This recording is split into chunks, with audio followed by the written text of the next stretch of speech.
Have you ever stood at the edge of dark water and felt that uneasy pull, the sense that something unseen might be staring back?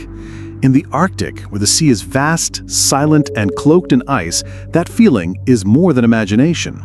For the Inuit, the groans and whispers rising from beneath the frozen surface are not just the sounds of shifting ice, they are warnings. Beneath the sea lurk the Qalupalik, strange, human-like beings who wait in the cold darkness, ready to drag the careless into their world. Here, the water is never empty. It is alive, watchful, and filled with spirits both protective and terrifying. This is the story of the Qalupalik, creatures who have haunted the Arctic imagination for generations. Enter their world, if you dare. The story of the Qalupalik, sometimes called Qallupilluit, reaches back into the oldest layers of Inuit oral tradition, told around fires on long winter nights and whispered as warnings when children strayed too close to dangerous waters. Unlike seals, fish, or whales that could be hunted for survival, the Qalupalik were never considered animals of the sea. They could not be caught, nor eaten, nor bargained with. They existed outside the natural order. Beings of caution and fear, crafted to remind the Inuit that the world was full of hidden perils. Descriptions of the Qalupalik vary slightly from one region to another, yet their most striking traits remain constant. They are said to be human-like, but never fully human. Greenish, kelp-colored skin stretched tight against their bodies, hair as long and dark as seaweed, and nails sharpened into claws for scratching against the ice. Their appearance is unsettling, not only because of their monstrous qualities, but also because they echo the familiar. They wear the amati, the same traditional parka that Inuit mothers use to carry their infants on their backs. But unlike a mother's warmth, the Qallupalik's garment carries stolen children into the depths, away from family, community, and safety. Inuit elders describe these beings not merely as monsters, but as figures with moral purpose. They emerged in a world where survival was never guaranteed, where children needed to learn early that the sea could give life, but also take it away. The Qallupilluit became personifications of danger and consequence, warnings clothed in human form. Their myth served as a cultural compass, guiding children toward obedience, vigilance, and respect for the vast and unforgiving Arctic environment. The Qalupalik are said to be terrifying, yet disturbingly human in form, close enough to resemble people, but always twisted in a way that betrays their unnatural origin. Their skin is pale green, the color of seaweed clinging to rocks, and it glistens constantly with the sheen of salt water. Some accounts describe their flesh as slick and slimy, others as rough and scaled, as though the sea itself has claimed their bodies. Their hair is long, black and tangled, spreading out around them like strands of kelp drifting in the current. When they rise near the ice, it floats outward, giving the eerie illusion of a shadowed halo in the water. From beneath this curtain of hair, their faces emerge, sometimes hollow-eyed and skeletal, other times bloated from the cold, swollen like drowned corpses. Inuit storytellers often describe their features pressed directly against the underside of the ice, their wide, unblinking eyes scanning the world above, waiting for movement. Their hands are perhaps the most feared detail, elongated, bony fingers tipped with claws that scrape against the ice, creating faint, unnerving sounds that carry to the surface. To hear such a sound is to know the Qallupalik is near. And then there is the amoti. This garment, worn by Inuit mothers to cradle their children safely, is twisted in the Qallupalik's form into something grotesque. Instead of nurturing life, it becomes a prison. Within it, the Qallupilluit carry away the children they steal, tucking them against their cold, damp bodies as they vanish into the depths. Some stories describe the Qallupilluit as bloated from centuries in the freezing waters, their bodies heavy and misshapen, while others portray them as thin, almost skeletal, their hunger visible in every bone. But all versions agree on one thing. Their presence beneath the ice is both silent and suffocating, a lurking reminder that danger may be watching just beyond the surface. Like many figures in Inuit mythology, the Qallupalik served a purpose far beyond the telling of frightening tales. The Arctic was, and still is, an environment of extremes, a place where one wrong step could mean disaster. Thin ice, hidden currents, or wandering too far from camp could quickly lead to tragedy, especially for children. In such a world, stories were not only entertainment, they were survival guides woven into memory. The legend of the Qalupalik became one of the most effective tools for teaching caution. Parents and elders invoked the creature whenever children strayed too close to the water's edge or ignored warnings to stay near the safety of the community. A stern voice might call out, "Stay back, the Qallupalik will hear you," or "Don't wander alone, or the Qallupalik will take you beneath the ice." These words carried more weight than simple commands. They carried the terror of the unknown, the image of clawed hands breaking through the ice to drag a child away. For young listeners, the Qallupalik embodied every hidden danger the Arctic held. They could not see the thin patches of ice, nor understand the risk of sudden currents, but they could imagine a green-skinned figure lurking just below the surface.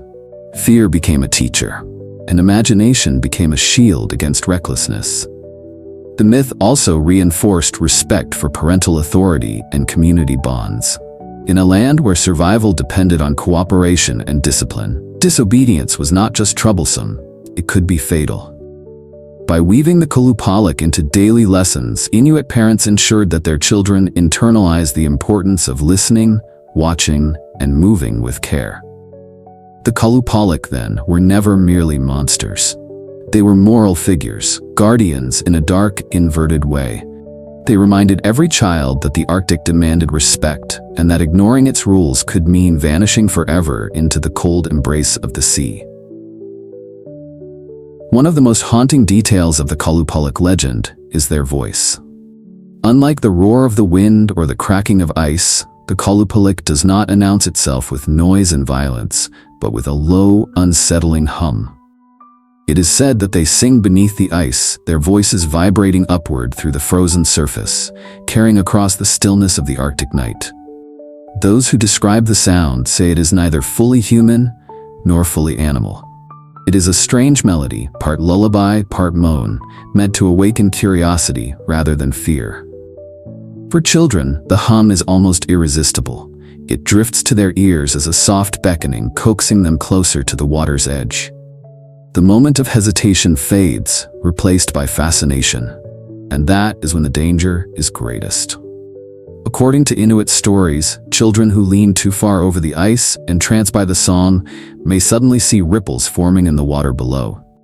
Before they can react, the surface bursts open, and the Qallupalik's clawed hand lashes out, dragging its victim into the black depths. The humming, then, is not simply a sound, it is a trap. Elders warn children to be vigilant, reminding them that even the faintest hum in the distance could mean that the Qallupalik was near. To hear it was to know that danger was already watching. Some variations of the tale suggest that the humming was a way for the Qallupalik to mark its territory, a chilling announcement that it was hunting. Others said the hum was a deliberate trick, meant to lull children into a false sense of safety, like a predator's camouflage before the strike. In either case, the message was clear. The Qallupalik does not always reveal itself with sight. Sometimes it comes first with sound, threading through the silence of the Arctic night. The humming became more than a detail of the story. It became a warning encoded into memory, a reminder that the Arctic's stillness could hide voices that should never be followed. What becomes of the children taken by the Qallupalik is one of the most unsettling mysteries in Inuit lore. Unlike tales of hunters who face beasts and return with proof of their conquest, no one ever comes back from the grasp of the Qallupalik. Their realm lies hidden beneath the sea, beyond the reach of human eyes, and so the fate of their captives can only be imagined. Some stories whisper that the children are kept alive in the depths, trapped within the Qallupalik's underwater dwellings. There, they are said to serve as attendants or companions, living in a shadowy world of eternal cold and silence. They are fed scraps from the sea, growing weaker with each passing day, until they become bound to their captors, unable to remember the warmth of their families. Other accounts speak of a darker transformation. The children, taken too young to resist, are slowly changed by the sea. Their skin grows pale and green, their hair long and matted, their voices reduced to the same eerie hum that once lured them. In this version, each stolen child becomes a new Qalupalik, swelling the ranks of these uncanny beings and ensuring their presence for generations to come. The terror lies not only in the loss, but in the idea that one's own child might be turned into the very monster that haunts the waters. There are also tales that hint at a cruel form of imprisonment. The Amadi of the Qallupalik, once a mother's symbol of love, becomes a suffocating prison from which the child cannot escape. Carried in its folds, pressed against the cold, wet body of their captor, the children are said to weep, their cries muffled by the sea, unheard by the world above. The ambiguity of these fates deepens the fear. Do the children live on, longing for their families but unable to return? Are they transformed into something no longer human, their identities dissolved into myth? Or are they lost entirely, swallowed by the unforgiving depths? No answer is certain, and perhaps that uncertainty is what makes the Qalupalik so terrifying. For in the silence beneath the ice, imagination fills the void, and the unknown becomes the most powerful danger of all. Though dreaded for their power, the Qallupalik are not invincible. Inuit tradition teaches that their reach is limited and that wisdom and vigilance can protect against them. The first and simplest defense is obedience. Children must never wander alone, never stray to the edge of the ice, and never ignore the call of their parents. Staying close to family and listening to elders is the strongest protection, for the Qalupalik prey on those who are isolated and vulnerable. Some stories offer hope even in moments of danger. It is said that if a child is seized, all is not yet lost. By thrashing, kicking, and crying out with all their strength, they may draw the attention of their parents or hunters nearby. If help arrives quickly enough, there is a chance to pull the child back before the Qalupalik vanishes beneath the waves. The creature's hold, while strong, is not unbreakable when met with the force of family and community. Elders also spoke of the power of shamans, the Angakuk, who could call upon spirits to ward off the Qalupalik. Through chants, rituals, or protective charms, shamans were believed to drive these beings back into the depths, forcing them to release their victims. In some traditions, it was even said that shamans could trap or banish a Qalupalik entirely, though such victories were rare and never guaranteed. Warnings extended beyond individual behavior to the community as a whole. Families taught children to recognize signs of danger. The eerie humming that carried through the ice, the faint scratching sound of claws beneath the surface, or ripples on still water where no animal swam. To ignore these signs was to court disaster. The lesson was clear and constant. Awareness, unity, and respect were the best defenses against the lurking Qallupalik. Alone, a child might be lost. Together, with the watchful eyes of family and the guidance of tradition, even the Qallupalik could be resisted. In this way, the story of the Qallupalik reinforced not only caution, but the vital strength of community in a land where survival was always fragile. The legend of the Qallupalik is more than a tale of terror. It is a mirror reflecting the wisdom of Inuit survival. Life in the Arctic demanded constant caution. The frozen seas, unpredictable weather, and fragile ice could mean the difference between life and death. By embodying danger in the form of the Qallupalik, elders ensured that children understood the importance of heeding warnings and respecting their environment. The Qallupalik is not merely a monster waiting in the water. It is a living reminder of boundaries. It warns against wandering too far from the safety of the community, against ignoring the voices of elders, and against taking the land and sea for granted. In this way, the myth transforms fear into protection, creating a cultural memory that carries lessons forward. At a deeper level, the Qallupalik embodies the consequences of disobedience and recklessness. To Inuit parents, it gave voice to an unspoken truth, that danger is always near, hidden just beneath the ice. Yet it also represents guardianship, not only punishing those who ignore rules, but also safeguarding the community by teaching children vigilance. The symbolism of the Qallupalik reaches beyond fear. It is a story of respect. Respect for nature's power, respect for community, and respect for the fragile line between safety and peril. In this way, the myth becomes a tool of survival, woven into the very fabric of Inuit life. Though centuries have passed and Inuit communities live in ways that their ancestors could hardly have imagined, the Qallupalik has never vanished from memory. Instead, it has shifted, adapted, and resurfaced in many forms, a shadow that still swims beneath the surface of culture and imagination.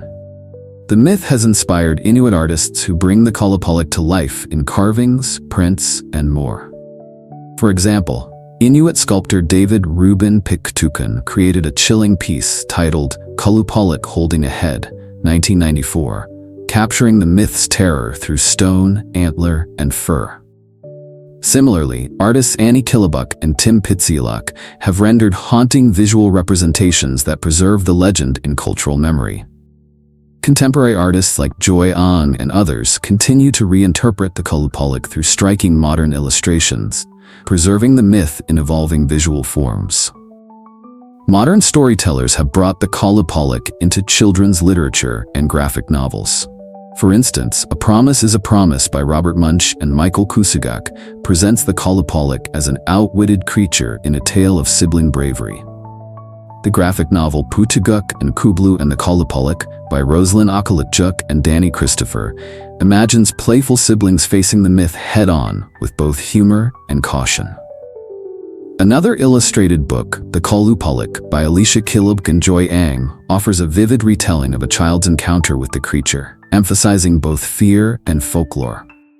The National Film Board of Canada's animated short Nunavut Animation Lab, Qalupalik 2010, directed by Amma Papapsi, brings the tale to life through a haunting stop-motion narrative using leather cutouts. In the film, a boy named Anguti is seized by the Qallupalik, prompting his father's desperate journey to rescue him, stirring emotion, tradition, and myth in a powerful visual form. Even interactive mediums are harnessing the myth's power. The hidden object game Inuit A Period to Kungit, developed by Pingwalk, invites players to explore Inuit myths within a community setting, making the Qallupalik part of a broader digital cultural education.